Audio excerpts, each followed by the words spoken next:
Very good morning. Today I'm going to discuss the concept of heteropolysaccharides. We have finished the homopolysaccharides.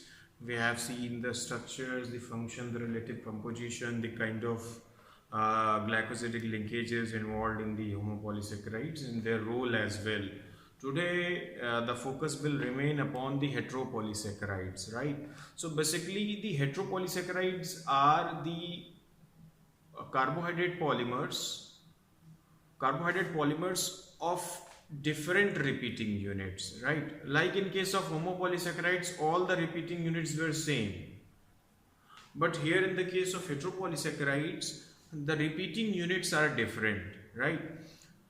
So these heteropolysaccharides have a category, a variety of structural roles to play, varying from the bacteria to me and you, right?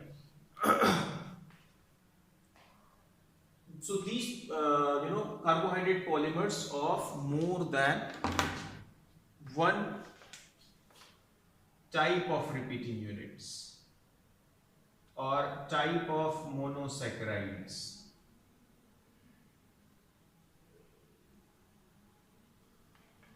That play structural role in a variety of living organisms. The typical examples are, peptidoglycan,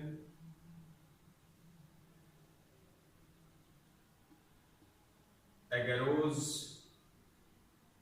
Agarose is basically, you call it agar or you call it agar, right? This is the component of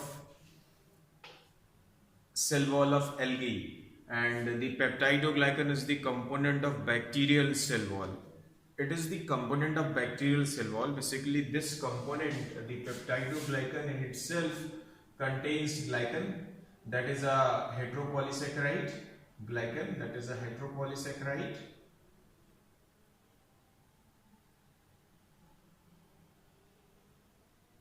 Plus a peptide cross link.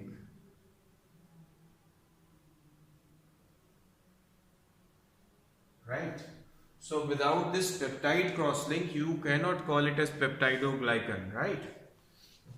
So heteropolysaccharide is there, and this peptide cross link is there. That is why the name is peptidoglycans. As I have already told you, the glycan refers to the polysaccharide. Agarose is the component of cell wall of algae, and our extracellular matrix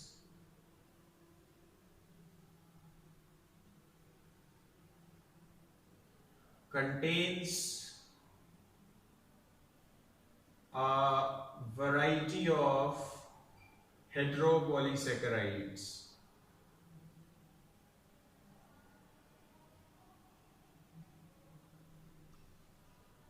Okay.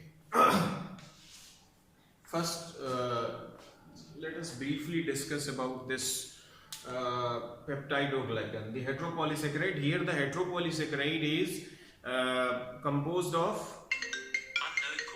God, every time there will be a call, The heteropolysaccharide is composed of N-acetyl glucosamine and N-acetyl muramic acid. The same thing that I discussed yesterday in our class.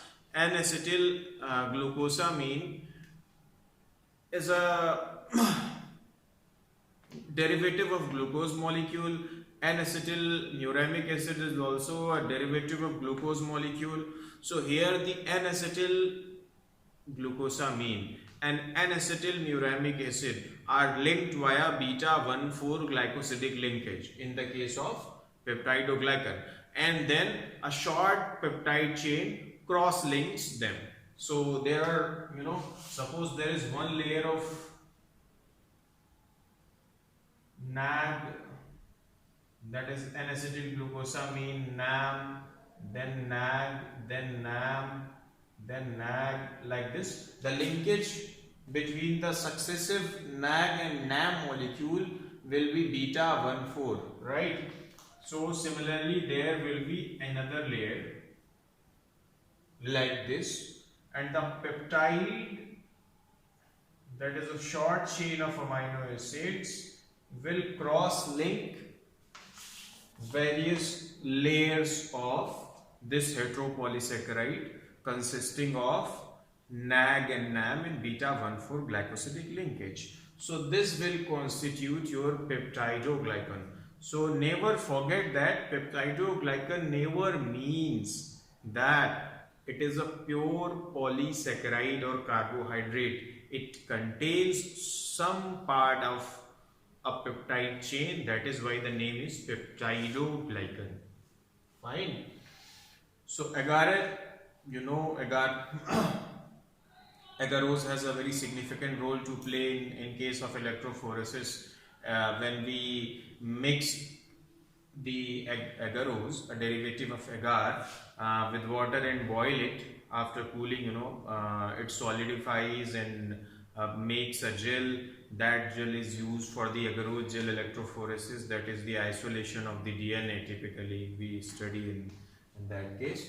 And as far as the extracellular matrix is concerned, the role of extracellular matrix is diverse.